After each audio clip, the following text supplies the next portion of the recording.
Praise the lord. ప్రభు అయిన యేసుక్రీస్తు నామమున మీ అందరికీ శుభములు తెలియపరుస్తా ఉన్నాను. ఈ యొక్క వాగ్దానాలచే మీరు ఆదరింపబడినట్లయితే తప్పకుండా ఇతరులకు షేర్ చేయడానికి ప్రయత్నించండి.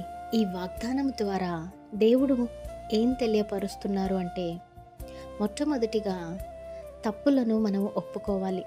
అవి ఒప్పుకొని విడిచిపెట్టినప్పుడు తప్పకుండా దేవుని కృప మనపై పనిచేస్తుంది. మరి అంత మాత్రమే కాదు, కానీ లేఖనము సెలవిస్తూ ఉంది, ఒకరికి ఒకరు ప్రార్థించండి అని.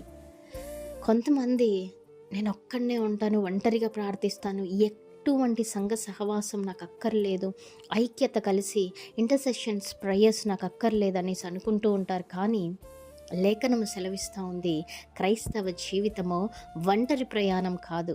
విశ్వాసులు పరస్పర భారాలను మోసుకోవాలంట, ఒకరి కోసం ఒకరు ప్రార్థించుకోవాలంట.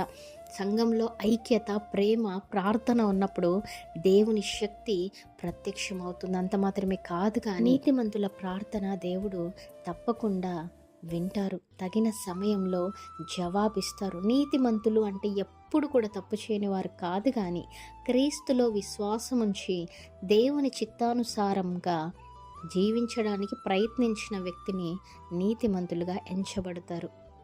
దేవునితో సన్నిహిత సంబంధం కలిగిన వారి ప్రార్థనలు ఎప్పుడు కూడా ప్రభావవంతంగా ఉంటాయి. అంత మాత్రమే కాదు, కానీ నిజమైన విశ్వాసముతో చేసినటువంటి ప్రార్థన పరిస్థితులను మార్చగలుగుతుంది, రోగులను స్వస్థతను తీసుకొని రాగలుగుతుంది, బంధకాలను విరగొట్టగలుగుతుంది, కుటుంబాలను పునరుద్ధరించగలదు, అలాగే ఆత్మీయ విజయాన్ని కలిగించగలదు.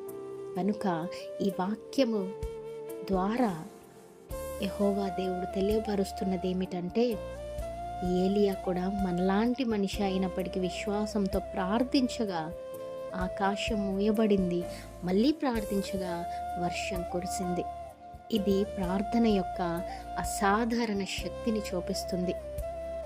కనుక దేవుడు ఈరోజు మనందరితో కూడా మాట్లాడేది ఏంటంటే, మీరు విశ్వాసంతో చేసే ప్రార్థనలను నేను ఆలకిస్తున్నాను.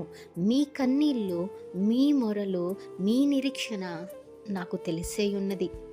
సమయానుసారముగా నేను ప్రత్యుత్తరం ఇస్తాను అనేసి లేఖనము ద్వారా దేవుడు మాట్లాడుతూ ఉన్నారు. కనుక విసుగక నిత్యము ప్రార్థన చేయండి. ప్రార్థన మీ బలహీనతకు గుర్తు కాదు, అది దేవుని శక్తిని విడుదల చేసే సాధనము. Amen. Praise the lord. Have a great day.